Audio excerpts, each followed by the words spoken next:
6 лет я заикался. А случилось это, я испугался змеи в деревне. И когда заикался, дети начали дразнить меня. Я говорю, мама, я никуда не пойду, купи мне пластилин. Вот мама купит пластилин, и в детском саду я первую выставку делал.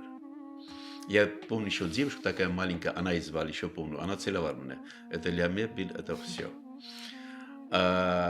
И вот потом, после этого, у меня дядя был очень умный человек.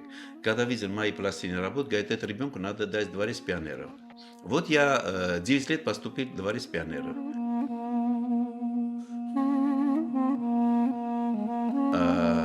И вот, когда мне было 14 лет, был такой всесоюзный конкурс «Лучший юный художник». Там Москва, Тбилиси, Таллин, Ленинград, все.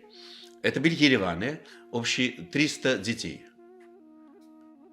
Я взял первое место, как лучший юный художник 14. И я бесплатно поступил уже в художественное училище имени Терлемезяна.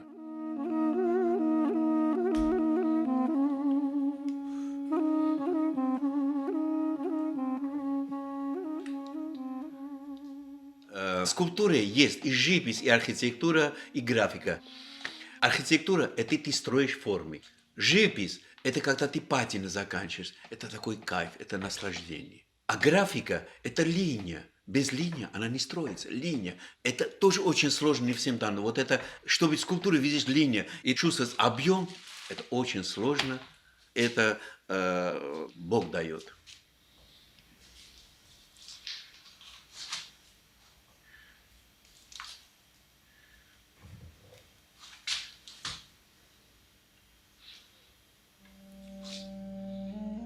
Все живописи, скульптуры, балет, без эротика жизнь остановится. Потому что эротика – это то движение, которое идет жизнью. Движение.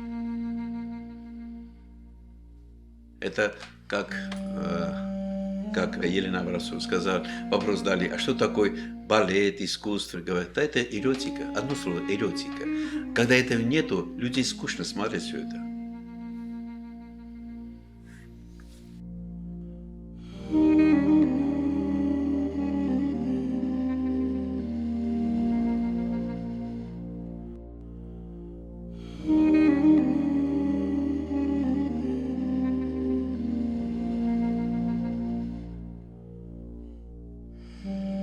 Вот много художников сейчас, молодежь думает, что основа это не нужно. Нет, это неправильно. Что такое академия? Они дают тебе азбука, дают основа, фундамент. А когда дома нет фундамента, он все равно не будет стоять. Это школа должен ты пройти.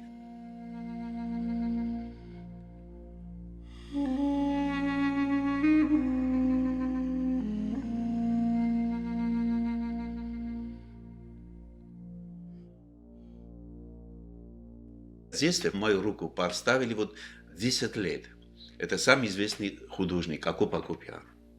Мы жили в 4-м этаже, а внизу у нас жил художник Акоп Акопян. И я спускался вниз, из окна смотрю, художник работает. А мне тяга этого. Я стучу в дверь. Художник ходит, что надо? Я говорю, а можно смотреть у вас? Он так смотрит мне в глаза. Ну ладно, заходи. Только сиди, не двигайся. Вот так, сиди и смотри. Я сидел 2 часа, я пить хочу, что... Я испуганно смотрю, как он работает. Я первый раз видел, как он работает циркуль, линейкам. А нам сказали, дворец пионеров нельзя. Так сказали нам. Все надо глаза. А он говорит, не слушай это. Ты работай, как душа хочет.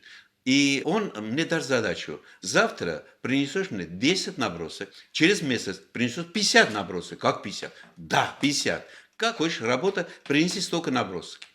Я добился, принес, а он мне говорит, вот видишь, здесь есть 50, 5 возьмем, остальные выбросим. И он постепенно начал развивать мне глаз, как видеть. Ну, Акоп Акопян говорит, выходи из Армении, жизнь посмотри, мировое искусство смотри, добейся попасть куда-то в Европе.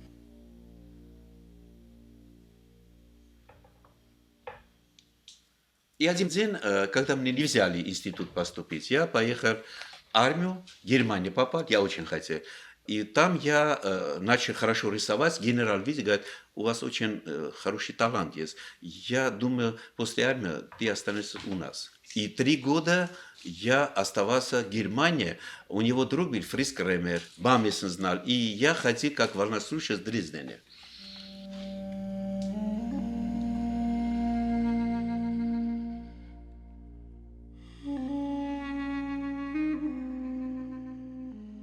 Я когда видел нашу академию, я понял, это мое место.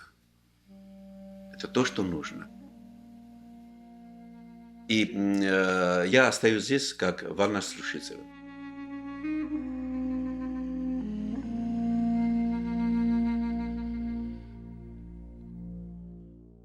Самое важное, ни один искусствовед до конца не понимает. Скульптор должен чувствовать свой материал. Бранкузи сказал, скульптура бронзы – это плотность. И вот первый мой преподаватель был Пинчук Вениамин Борисович. Вот он плотность бронзы понимал больше Пинчук. Пинчук из всех скульпторов, я чувствую, как он крепко это видит.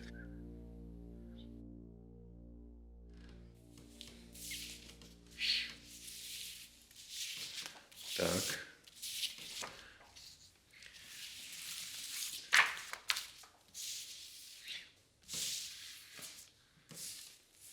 Вот я хочу вот так показать здесь. Это самые радостные времена моей жизни. Мы молодые, мне 28, жене 20. То, что в Петербурге, я первый курс уже поступил, изучаю, учу уже академии. Так что вот самые радостные времена, когда, ну, радостные, понятно, это были молодые. Хорошее фото. Ну, здесь видно, она красавица. Когда на Невском проспекте ходили, все смотрели, все художники хотели рисовать ей.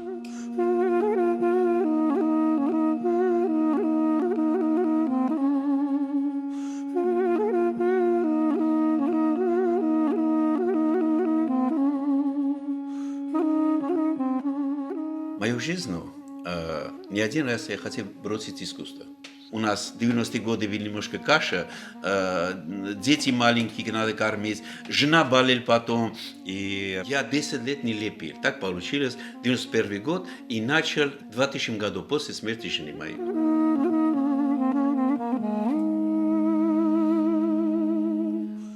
Мне как кто-то дергал, хватит спать, вставать и лепи. Она дано, только надо руками лепить, чувствовать это.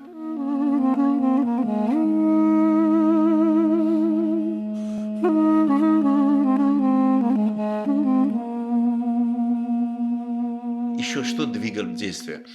Я много читал. У меня папа и дедушка очень много читали. У нас была огромная библиотека. И вот могу сказать, что всех молодежь, если не читает, нет фантазии. А хорошие книги, хорошие писатели работают твою фантазия. Для меня самые лучшие книги в моей жизни были Дюма и Сервантес Дон Кихот. А Дон Кихот – это как я. Вот у меня скульптура есть, называется «Чудак, ты чудак, Дон Кихот». Ну, мы все чудаки. Если не быть чудак, как ты можешь жизнью добиться? Надо быть немножко чокнутый, чуть-чуть ненормальный, внутри быть мудрый, остальные быть чокнутый.